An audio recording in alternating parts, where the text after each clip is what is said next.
Welcome to Mark Asks. This is the first in an interview series where essentially I'm going to stop talking for a change and I'm going to let someone else take over. And I'm very excited to have our first guest here today. His name is H.G. Tudor. He classifies himself as a greater elite narcissist and is the author of many, many books, including Escape, How to Beat the Narcissist, No Contact, How to Beat the Narcissist, and Fuel, What Makes a Narcissist Function, amongst many others. He also has a blog at narcsite.com. It's called Knowing the Narcissist, which has had over 10 million hits. HG, welcome, and thank you so much for coming on the channel today. Thank you very much, Mark. Very kind of you to invite me, and I'm looking forward to your questions. Thank you, thank you. So I was reading a bit of your background, and you were initially forced into treatment. Is that correct? It wasn't a choice for you. In essence, that's right. I've known for a long time essentially what I am. I realised that my behaviours were different to those of other people, and through observation and through listening, I realised that I saw the world in a different way. I also recognised that there were certain ways of behaving that were particularly effective for me. And it wasn't until that I had finished university and a former girlfriend of mine who was a psychology graduate, we were no longer together, but she told me, and didn't do so in judgmental terms, that she essentially believed that I was a narcissist and a psychopath, and explained why. And I listened, and of course I rejected it. And then I went away and read about what she'd explained, and I could see that many of the things that she referred to had an applicability. So I had a label at that stage for what I essentially was. Thereafter, I continued with my life, honing my skills and going about my merry way. And as I became older, certain members of my family decided that it was time for me to see, as they determined, the error of my ways. And they wanted me to go into some form of treatment. And the way that was put to me was that if I didn't do it, my inheritance, which is substantial, would be withheld, and that I would be subject to certain criminal and regulatory investigations arising out of my behaviour. Now, the investigations in themselves are predicated on lies, and there is nothing for me to be concerned about in that respect. However, the time involved in such an investigation and the prying that goes with it is unwelcome. And therefore, I saw that as a consequence of ensuring I gained my inheritance and also avoiding the time constraints and unwanted prying of the investigations, I agreed that I would embark in this course of treatment. I was also somewhat intrigued because I saw it as a challenge to engage with the good doctors, as I call them, and to also learn more about myself, because it was an opportunity to talk about myself. And of course, naturally, I'm going to avail myself of such an opportunity. So I was forced, in inverted commas, if you like. There was a choice, but it wasn't necessarily an attractive one. Okay, and so one question I had from subscribers is, this hasn't really been a treatment for you. It hasn't changed you. It's more made you aware. Is that correct? That's correct. The fact is that with the vast majority of narcissists, and as you'll know from my work, I categorize them into lesser, mid-range, and greater, and we can revisit that later. The bulk of narcissists are lesser and mid-range, which essentially means they don't know what they are, and they'll never know what they are. Greaters know what we do and understand what we are, but will still deny it for the purposes of manipulation. You cannot, despite what anybody suggests, you cannot cure narcissism, despite what anybody thinks about it. Wow, okay? That's an important line, I think, there. Yeah, anybody that says that you can is either lying or is mistaken, and here's why. If you envisage think of a burglar trying to get into a home, and he tries to get in through the window or the door, and the sensors are alerted and the alarm goes off. So in the same way, if you tried to demonstrate to a narcissist that his behavior is manipulative, that he triangulates, that he engages in silent treatments and so forth, you are trying to point out to him that his behavior is erroneous. The narcissism is such a complete defense that it will not allow him to accept in any way that that behavior is problematic for him. So in the same way the burglar can't get in through the windows because of the sensors, you can't get a narcissist to see and accept that he engages in manipulative, unpleasant behavior. Certain narcissists will recognize that their behavior is frowned on, but they do not accept there's anything wrong with it because the narcissism will not allow them to accept that. And I'll expand on that later. So they're aware their behaviours... Sorry, just continuing with the analogy, however, is that if you then, coming back to the point about curing narcissism, so if that burglar decides, I can't get in because the sensors keep going off, I know, I'll wrench the burglar alarm off the wall. Well, the burglar alarm's tamper-proof, so it'll set off. So if you try to attack the narcissism head-on by either saying to a narcissist, you are a narcissist and here's why, or trying to do something to kill, if you will, in inverted commas, the narcissism, it is designed to reject it. It will not allow you in to treat it. You can't. It is so all-encompassing. It is such an ultimate defense mechanism. It's so ingrained that you can't gain a foothold. And anybody that thinks that the narcissist is making progress, that's just part of the manipulation. And so with most narcissists, they would reject going to treatment because they don't see that there's anything wrong. Some narcissists will go to treatment because it furthers their purpose. So a mid-range narcissist who's obsessed with looking like the decent person that he thinks he is will go along with it in order to dupe the victim and say, well, I went along to the therapy and the therapist said there's nothing wrong with me, which might be true because the therapist doesn't diagnose, or the narcissist lies and the victim has no way of knowing the truth of it. Or indeed, what often happens is the narcissist charms the therapist, and then the narcissist comes back to the victim and says, the therapist says there's nothing wrong with me, you're the problem. I've kept up my side of the bargain, you now need to go and get some help. And of course, the victim, plagued with doubt, will go and do that. With a greater narcissist, we know what we are, but we might engage in such treatment in inverted commas purely as an opportunity to become aware. Putting a greater narcissist into therapy is making us more dangerous. Wow. Okay, so that's such a brilliant explanation. Wow, and it was amazing the way you're saying they actually use it and even charm, I imagine, the rather empathic, often therapists to get them on their side as well. Well, that's right, because the difficulty is with narcissism, because it presents in different ways. You have your overtly aggressive individual. You'll have one who is aggressive but in a charming, go-getting, thrusting, achieving manner. And then you'll have others who are passive-aggressive, who play the victim, think they're the one that's being picked on, and they actually think that the true victim is the abuser. And the reason that the narcissist thinks that is that because the true victim is not doing what he wants. So from his perspective, he thinks the true victim is the troublemaker. Right. Many people fail to understand this, and this is a very fundamental point.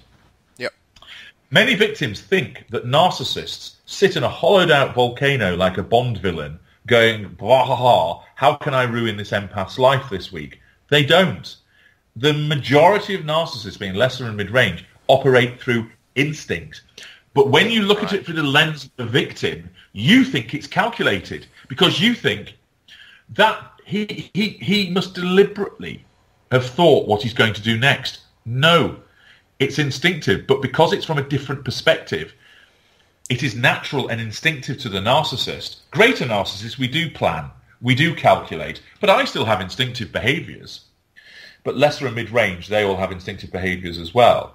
But I've gained a greater awareness of who I am. I've seen, to some extent, the idea of being pro-social, whereby I was encouraged to slow down even my knee-jerk responses to see, is there a second or third way that I can achieve my aim without basically being malign towards somebody. And I'll accept that I have utilised that in instances. So I haven't changed, nor will I change, but there has been a slight modification of my behaviour. I know a huge amount about myself. I had an awareness already, and that's been layered with what the good doctors have explained to me as well, which has then enabled me to distill and provide this information to all of my readers. Yeah, and that was one of my big questions coming in, and I think a question from the subscribers is that, if you're labeling yourself as a narcissist, isn't it somewhat of an oxymoron to be doing work helping so many people? Well, you've got to look at it and decide why. I often get asked this question, why are you helping people? Surely that, as you say, is an oxymoron. It flies in the face of what a narcissist is. But is it? Is it? Because what do I do? I provide people with information that assists them. And what do they do in response to that? They are extremely grateful. And I get a little dollop of fuel. Now, I don't do it for the fuel because my fuel needs are met in my private life. But it entertains me to weaponize empaths. Because there are so many misunderstandings about narcissists, and there are so many gaps in the knowledge that people who purport to be experts in it and who are not.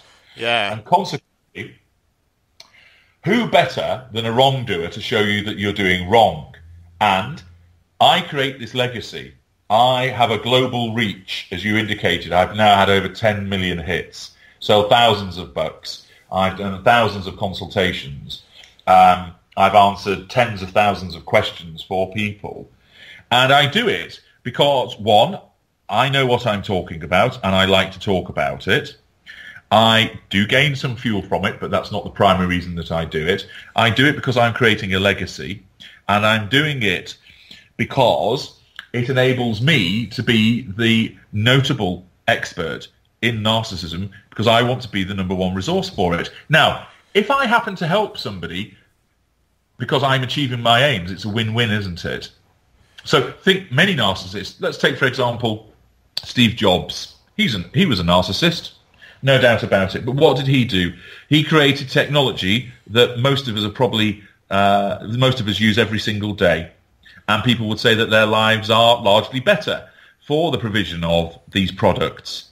So he did it because he wanted to be the best. He wanted to create. He wanted to achieve something that was notable and create a legacy, similar to what I want to do. Many narcissists do great things. Many politicians are narcissists, pop stars, artists, writers. Because of that drive, I accept there are many of our kind who are complete out-and-out losers and scumbags, who, in a way, should be taken out the back and shot because they add nothing to the sum total of the human condition. And I know there are many victims who will say that their experience of a narcissist, that they're utter awful people. And yes, I agree, because we can be.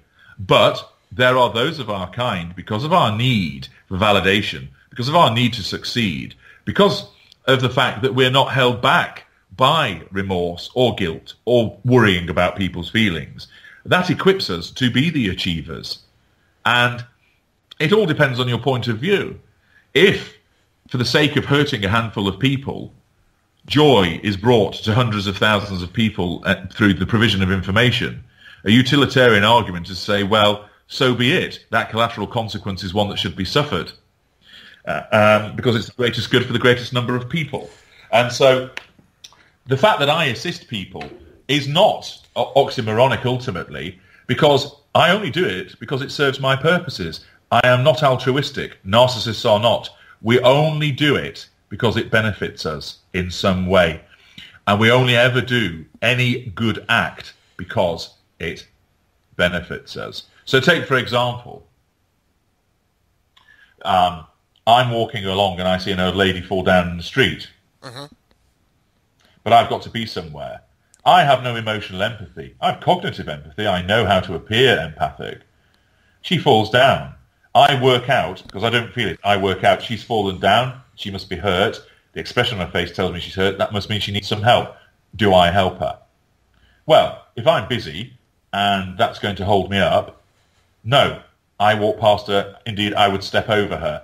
But if I thought, well, I'm walking with my girlfriend and she'll think that I'm a wonderful man. If I help this lady and pretend to care, then I'll help her. I don't do it because I feel that she should be helped. I do it because I see a benefit, that she will respond favourably to me and give me fuel. My girlfriend will respond favourably to me and give me fuel, that I can use the story of how I was so heroic and help the old lady in the street at the dinner party that I'm going to, where everybody goes, oh, well done, HG, what a great guy you are. And I sit back looking smug and nod to myself as I hold my glass of Finlandia and say, yes, I am, and drink up all of that fuel.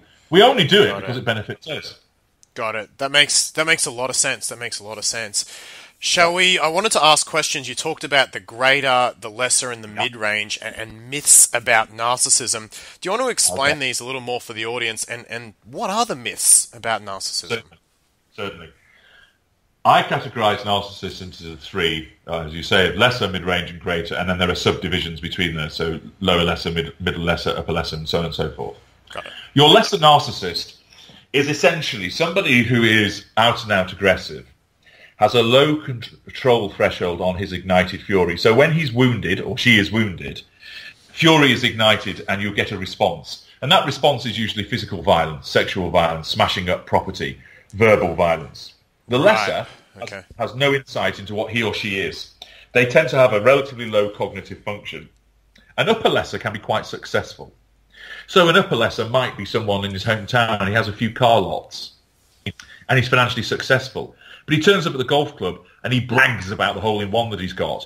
And he doesn't notice that people roll their eyes or laugh at him behind his back.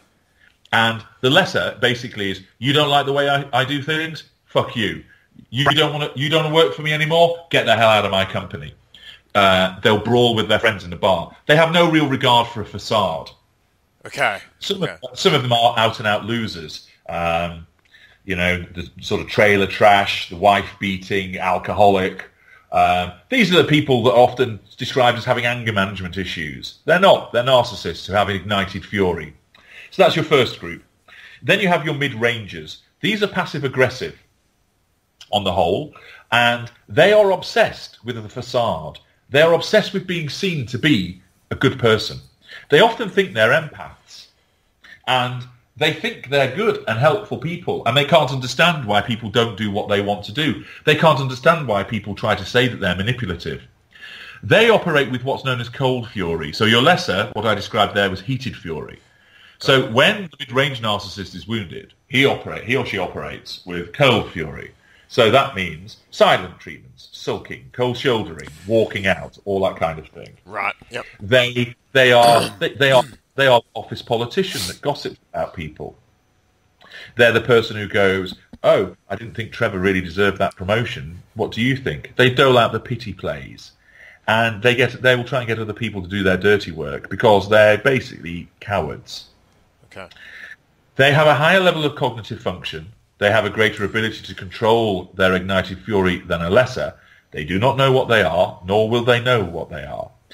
They do recognize that their behavior is viewed by society as an aberration. And that's why, with the lesser, he will quite readily start a fight in a bar and not give two hoots about it. The mid-ranger wouldn't do that. His wife might wound him whilst out at dinner, but he doesn't say anything there and then because he doesn't want everybody else in the dinner party to view him in a bad way. Right. So what he does is he waits and he does it behind closed doors. And he tears a strip off her back home, or he doesn't talk to her for 2 days. And so the mid-range narcissist is always at pains to think that they are helpful and kind. But what they do is they are generally seen, perhaps by a number of people, as being a good egg. But there are a small number of people who find themselves on the receiving end of some very unpleasant and passive-aggressive behaviour. And what the mid-ranger does is, for example, the lesser, if he's having an affair, he will just go around and have that affair, and he doesn't really care if his spouse finds out because he does what he wants whenever he wants with whomsoever he chooses because of his sense of entitlement. Okay. Well, the mid-ranger operates that way, but he has enough cognitive function to think to himself, society deems infidelity as a bad thing. I'm not a bad person, so I'll hide it. So they are surreptitious about their affairs. So they scurry around. They also may appear to apologise for their behaviour, but they will never accept their to blame. The lesser will just go, what are you crying for? I've not done anything wrong. The mid-ranger will go, I know it upsets you when I don't talk to you for a week, but if you didn't keep nagging me, I wouldn't have to have time out. And so it's not an apology. There's the blame shifting. Yeah. Now, so the bulk of the narcissists are lesser and mid-range, and I say there are subtleties and subdivisions between them all, but I won't go into those because it's too detailed at this juncture. With the greater narcissist, greaters are aware of what they are. They know that they're manipulative. They know that they enjoy the reaction of other people. We enjoy the game playing. It's a game to us. We know what we are, but have no reason to change because we're so effective. We're the highest achievers. We're invariably successful in whatever we do. Often the case that a greater will be wealthy, extend particular influence, and we will be able to recognize other narcissists as well. So those are the schools, as I call them, of narcissism. Now, the myths about narcissism that occur, there are a number of them. The first is, as I touched on earlier on, that narcissism can be cured. No, it can't. Right, yep. Another one is that you always ought to mirror a narcissist in order to cause the narcissist to come under your control. Well, no. If you mirror us, you might wound us or issue what is known as challenge fuel, which is where you give us fuel so you don't wound us, but you do something which challenges our superiority, so we have to manipulate you. But if you mirror us, all you're going to end up doing is cause us to shift to a different manipulation and lash out at you. You will not succeed. So you might get a short-term gain. I accept that can happen. But mirroring a narcissist is never very sensible, and one ought not to do it. By mirroring, do you mean being a bit narcissistic yourself to combat them? Yeah, exactly. So, for example, if we are shouting at you, you decide you'll shout back at us. Okay. If we are engaging in gaslighting, you do it back to us. But it's a dangerous game to play. Okay. Then this moves into another myth. People think that you can manipulate a narcissist. You cannot. You might to a small degree, but you cannot guarantee that you can manipulate a narcissist successfully because we are the controllers. We are not the controlled.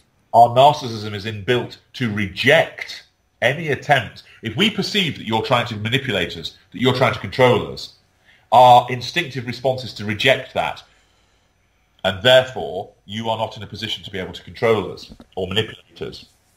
If we recognize that you're manipulating us, we will shift to a different manipulation. We will increase the malign nature of our manipulations against you will become more intense.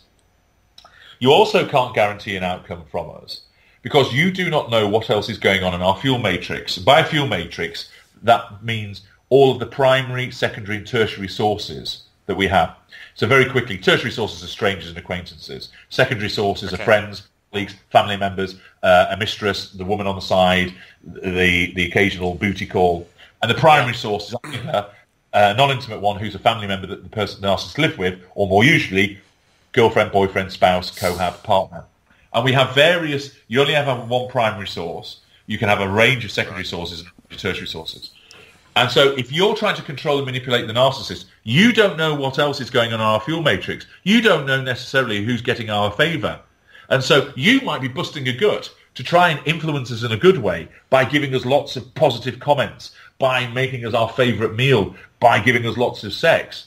And it's not working. And you're thinking, but I'm doing everything. I'm being compliant. I'm being supine. I'm giving him everything that he wants. Why am I not getting my way with him? The reason is, in the fuel matrix, there's somebody else outshining you, but you don't know it. Right. Wow. Okay. So that's a handful of them in terms of some of the myths about our kind. Okay, so tell me, in terms of percentages in your experience, is there a percentage breakdown between the three schools as you described? And I'm actually also curious, is there a percentage breakdown between the genders? I'm assuming it's not 100% male. Okay.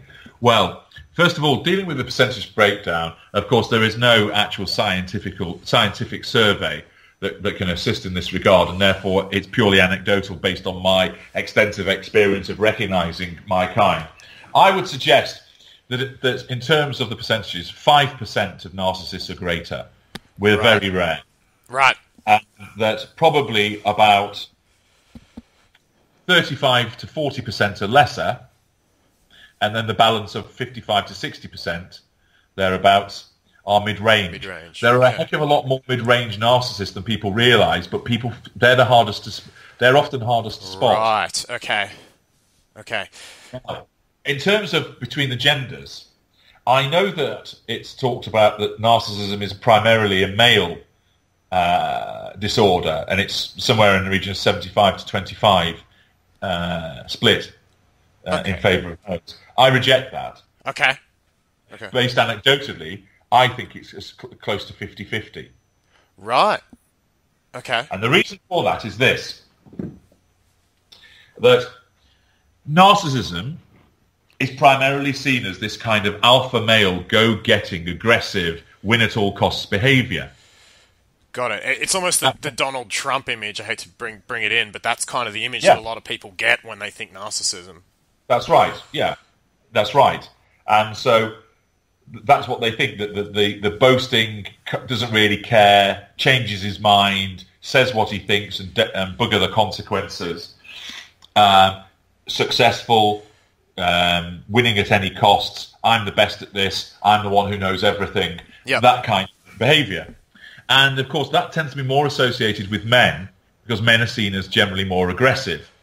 However, there are plenty of female narcissists, and as I say, probably an equal number, and you get female lesser narcissists and female greater narcissists, but a lot of mid-range narcissists are female. Right. Okay? Sorry, a lot of female narcissists are mid-range, rather, because the passive aggressiveness that they engage in, people don't necessarily see it as narcissism, but it is. You also have an interesting adjunct to this with regard to those that are determined as suffering from borderline personality disorder. And I can see that there is an argument there to suggest that actually those who suffer from BPD are narcissists. Now, I know that if there's anybody who suffers from BPD who hears me say that, they'll immediately be aghast. And all I'm saying is there is an argument there. I'm not saying that it's definitive. So before I have crowds of borderlines with pitchforks and torches marching on Tudor towers wanting to execute me, I'll make it clear. I'm just saying that it's an argument. And so, and here's why. Those with borderline personality disorder will accept they're manipulative. And they do have narcissistic traits. I think they'd accept that. They'll argue, however, that they feel empathy. Okay? Yeah. Now, yep. You have emotional empathy and you have cognitive empathy. Now, if you've got empathy for somebody else, that means that generally you will not treat them badly. Or if you inadvertently do so, you express remorse, you correct your behaviour, and you don't do it again. Right. Humans are flawed. And therefore, nobody's perfect. And so even in a healthy relationship, one party might behave in a way that's out of order. They realise they are and they say, sorry, I behaved like that because I was stressed. My mother died recently. And they show genuine remorse and the behaviour's never repeated. And that shows it's a one-off aberration. That's not a disordered individual. With an individual who's a narcissist, we repeatedly do things and either don't care or give a false apology. And then we go and do the behaviour again and again and again and again. So that's not remorse because we don't change. Similarly, borderlines know what they do in terms of their push and pull behaviour and that they lash out at individuals. And they say that they express genuine remorse. Or perhaps they do. But it could also be argued that, well, if you were genuinely remorseful about it and you know what you've done is wrong, why do you keep doing it? Why don't you correct your behaviour? Now, they may say, I can't help it. It's just the way I am. Yeah, well, they would. That's what a narcissist would say. Right. Okay, now, the further point is this. Most borderlines are apparently female. And I have seen the argument, and again, I'm just explaining these are arguments. Speculating, yeah. that it is a gender bias whereby society does not want to label women who are generally seen as the more empathic, maturing and caring as narcissists because of the stigma that's attached to it. And therefore, borderline personality disorder is, if you like, narcissist light, and it's more attributable and used for those for female narcissists, but not calling them narcissists because it's a more acceptable argument. So, Right. as I say, I'm not suggesting that necessarily borderline personality disorder is not a disorder in itself. All I'm saying is there's an argument there, and if one followed that argument, that would support that there are more female narcissists than you necessarily would realise. Right. Interesting. Okay. An interesting discussion there. Yeah, and then that would bring that to a closer 50-50 situation. Right. But I make it clear because I know the reactions of certain individuals. I just want to make it entirely clear that is an argument that's being put forward, and it's not written in stone. I put that forward to provoke discussion, debate, thought, and discussion, as opposed to saying that I'm labelling anybody. Yeah, you're not necessarily labelling that, and it's important to clarify. Neither of us are doctors. Well, certainly not of human medicine. Yeah, and at the end of the day, how do they come to these decisions, the doctors? They spend years studying. Well, what have I done? I spent years studying my own kind. All right, I've not done it in a formal academic environment, and I've not sat examinations. Yep. But at the end of the day, your car has broken down. Do you go to the guy who's gone through mechanic school, or do you go to the guy who's had 20 years who never went to mechanic school, but he spent 20 years in and around cars servicing them? Both of them can help you. Both of them can understand.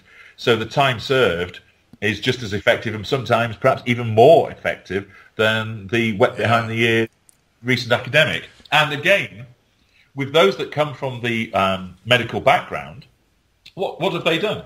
They have decided on a set of criteria to determine certain behavioural traits, and there's large agreement with it. But you see around the edges, there's always repeated debate as to whether, for example, there are sometimes arguments that NPD should be dropped from the DSM. I know, for example, with borderline personality disorder, there's another publication that has dropped it, and certain disorders are in vogue, in inverted commas. And by the same token, I have created a lexicon whereby I have done that based upon what I see, what I recognise with regard to my kind, to be able to convey that to people so they understand it as applicable to what they've experienced. Because one of the problems with a lot of the scientific material is, and these are studies that are done, and one accepts that these are bright people that have done it in particular environments so that it's peer tested and has the validity. I'm not suggesting their work's invalid. All I'm saying is it's an alternative way of looking at it. There are various perspectives. But the way that it is framed is often quite esoteric and difficult for people to apply. So they look and they think, right, somebody said that my husband might be a narcissist, so I go and look it up. What does that mean? That he's grandiose, that he has magical thinking, that he's haughty, that he lacks empathy. What do all of those things mean?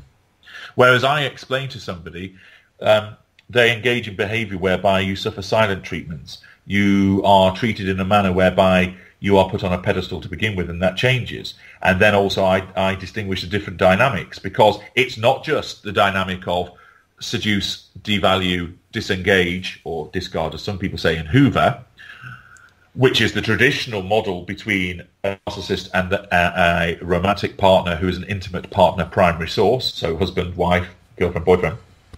There are different dynamics where we pick you up and put you down and pick you up and put you down and largely treat you well and give you a corrective devaluation. So what I do is, through my own extensive observation, my own awareness, and the layering of the information that I've received from the good doctors, I have created a lexicon and a way of explaining it all so that it links what the disorder is to what people experience in their day-to-day lives so they can see it more applicably. I remember in one of the very early consultations I did with a very pleasant lady from the United States who's a school psychologist, and she had read much material about narcissism, and she said, I can't, but it doesn't quite seem to be applicable to the situation. And that was because everything she was reading was geared to the traditional dynamic between narcissist and primary source.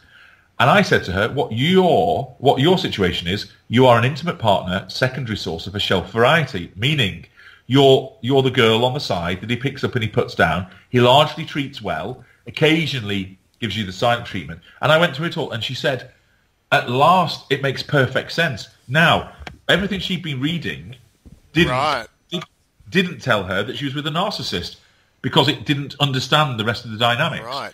My material, by explaining there are different threads and dynamics within it, caused her to realise.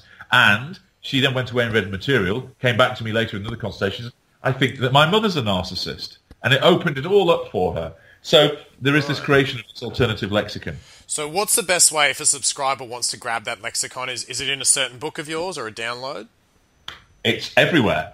In terms of the way that I write about it all, as you've very kindly mentioned, there's an extensive repertoire of books which are available on Amazon, all as ebooks and some of them as paperbacks.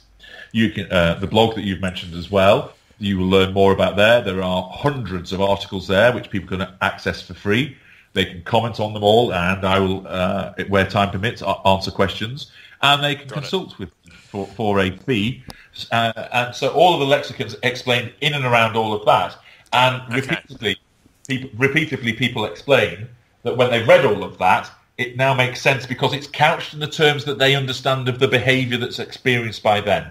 Got it. Yep. Okay, let's talk warning signs. Let's spend a little bit of time warning signs. So I have a question from Andrea who says, I was wondering what are some of the very early behaviours you can look out for to even tell a narcissist by, say, the first or second date? Very early warning signs, and perhaps if you add on a few major warning signs that in that first month or so, women can look for in dating. Okay. No problem. There are two things to remember with these red flags, as we call them.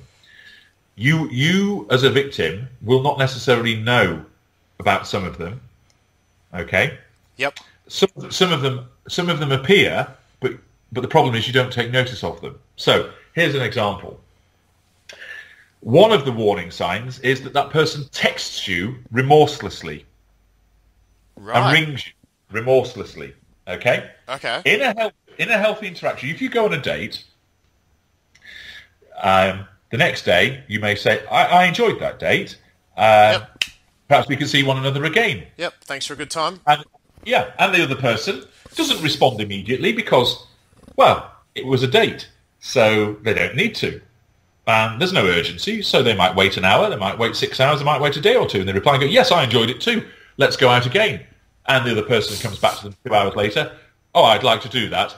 Let's go and watch Sicario 2 on Friday." Yep. Okay? So they arrange that. There's a healthy interaction. There's no narcissist there. But if it was the narcissist texts and says, "That was a great date last night. I really enjoyed it. I can't believe I've met someone as wonderful as you."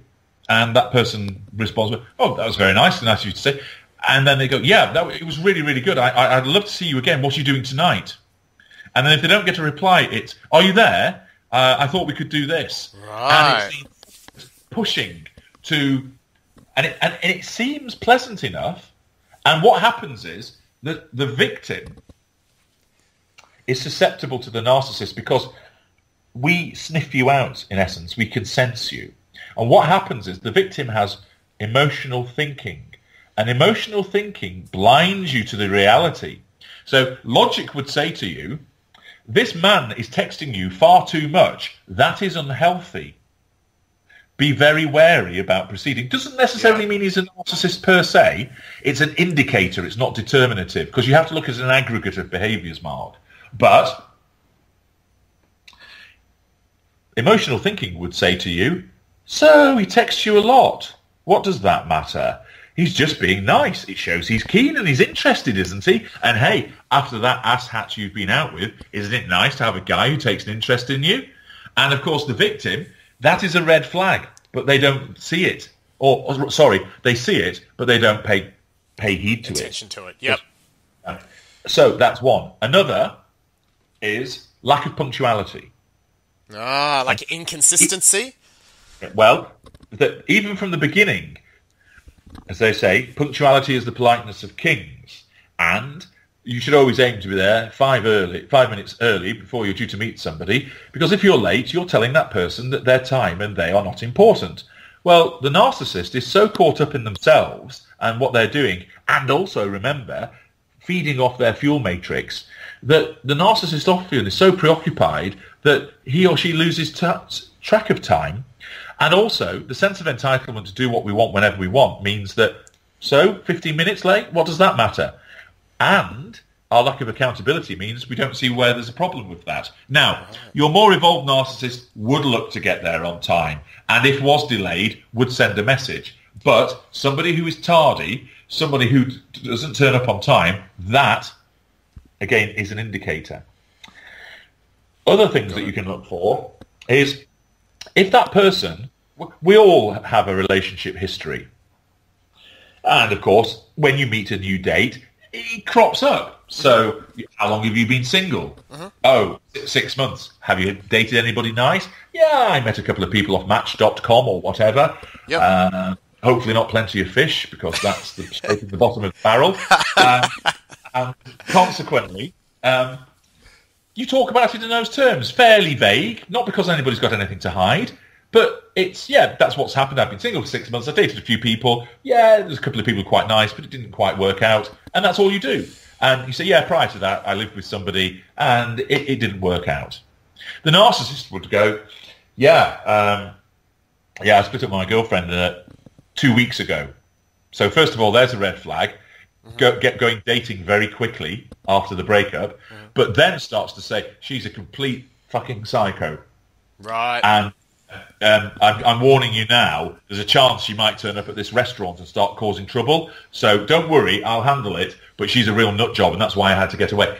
Or they'll go and say, she's divorcing me, and I tried to do everything to make that relationship work. And they go into far too much detail.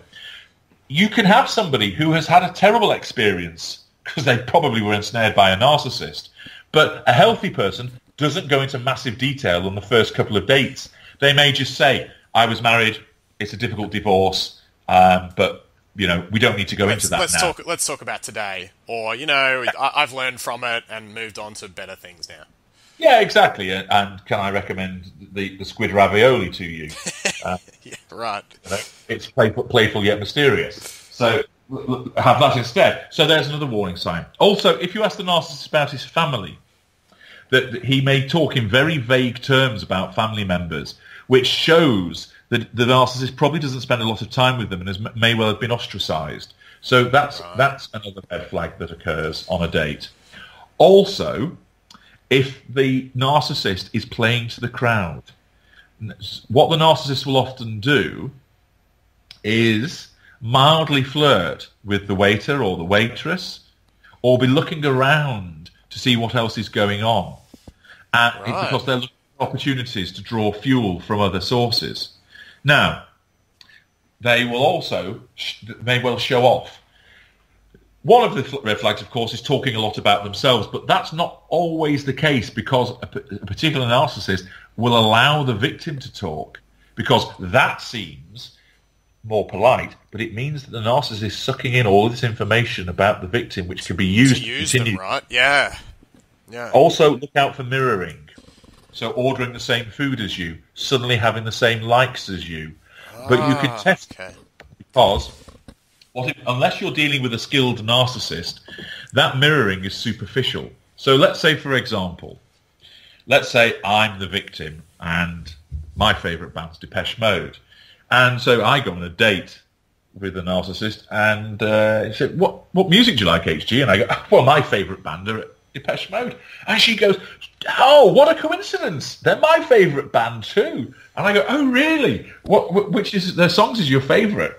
And she says, oh, I really like Just Can't Get Enough. I remember dancing around to that and then I go, you were 4 years old when that was in the charts. So there's an inconsistency. Right, okay. Or then you say, what's the favourite album? What's the favourite album? And they can't name one. Or have you seen them live? Yeah, I saw them on the tour. Oh, when was that? Last year. They didn't tour last year. So some narcissists are skilled And with some polite yet forensic questioning, you don't have to get all interrogative. Yeah, it's just backing up what you say. Yeah. A skilled narcissist, of course, will have learned more about the subject, or be skillful enough to mask that superficiality by steering the conversation onto something else. For instance, would go, yeah, I really Enjoy the Silence, but which are your favourite Depeche Mode songs? And give you the chance to talk about them and go, yeah, I really why do you like that Depeche Mode song? So the victim is then the one that's doing all the talking, and the narcissist has deflected away from his superficial knowledge of the subject. Got it. So watch out for mirroring in terms of likes, interests, dislikes. Okay. On the date itself, mirroring in terms of food, drink. Again, all people mirror because it's a human response when you're drawn to somebody. Rapport building, yeah. That's right. So again, as I say, with these red flags, if you notice one, don't immediately go, "Oh my God, narcissist alert," and run out of the restaurant. Yeah. You've got to look at the aggregate of the behaviour over 1 or 2 dates. Those are some of. Excellent. Okay, hey, we're almost out of time here. What we're going to do is we're going to have another interview for those subscribers listening. We're going to we've talked about the first little point here, kind of the second date. We're going to go on and say, well, what happens in those first couple of months? We're going to have a chat about love bombing. We're going to have a chat about what to look for there. And then for those of you who are listening who may already think or be worried that you're in a relationship with a narcissist now, I'm going to talk to HG and he's going to give you some tips. He's going to give you a plan of what you can do, where to go from here, and what your options are. Before we exit today, I had a quick subscriber question from Zuzu HG, if that's all good. Yep. She said, this may sound silly, but I have to know. Is a narcissist able to fall in love with someone? Or does being a narcissist make you immune to love, only trying to get something out of the other person for your own benefit? Narcissists cannot love. We do not know how to. We think we love people, and we know how to mimic it because society has created all of these trappings of love, the external manifestation of it, the romantic phrases, the gestures, the things we see in films and books, what's written in poems.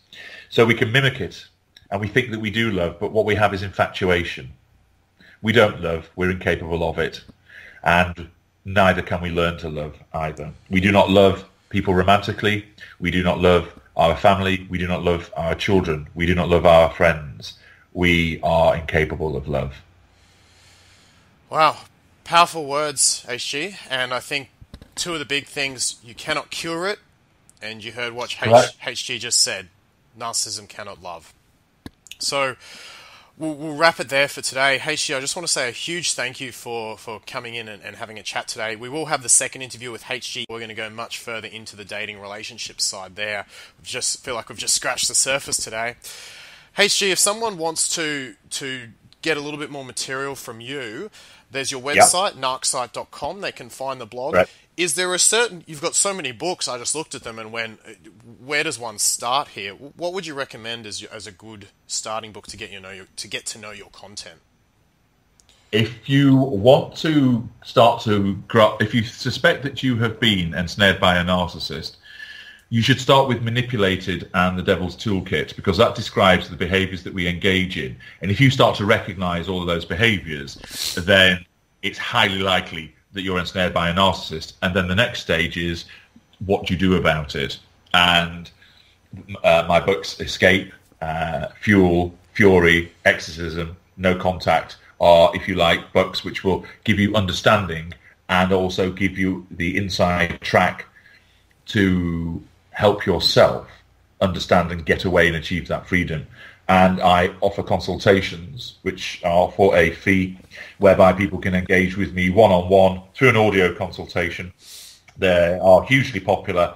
I get some fantastic emails from people thanking me after them, along the lines of basically, I'd be dead were it not for what I learned from you in a consultation, that type of thing. So it's powerful stuff. And I do that so it's bespoke to people's situations, because it's a mass, as we know, Mark, from what we just scraped the surface this evening, that it's an expansive subject. And not only is there a huge amount that one can talk about in romantic relationships, but familial ones, the interaction with the narcissist and children, in the workplace, amongst friends. So there's all those different spheres, and then from the seduction, the methods of devaluation, how you deal with it, how you control your emotional thinking to get away from it, what you need to do to ensure that you get away, how to deal with hoovering, and so much. There's a massive amount of material. Yeah. And so when people have specific problems, they can come to me and I will address it for them. And because I'm objective and dispassionate, and to be blunt, I don't care. I don't blow smoke up your backside. I give you the answers and I'm straight talking. I'm not there to hold your hand. I'm not there to heal you. Other people do that. But what I will guarantee you is you read my work or you consult with me and I will get you away from your narcissist and I'll ensure you stay away from your narcissist, because my professional pride is such that I want people to win in that regard. If they win, I win. It goes back to why I do what I do. There you go. If you want the honest truth, you can head to HG's website and book in a one-on-one consult with him there. HG, thank you very much for coming on the channel. If you have been listening or you have a question for HG, leave it in the comments section below. Love to hear your thoughts, comments on this video. As I say, I'll be doing more interviews in the future with HG because he provides such wonderful content. So leave your comment below, any questions below for him. Hit the big red subscribe button with the little bell. We're going to do more Mark Ask series. Let me know who you'd like me to interview as well. HG, thank you so much for coming in today. My pleasure. Thank you very much for having me. It's been a pleasure, and we'll see you guys soon.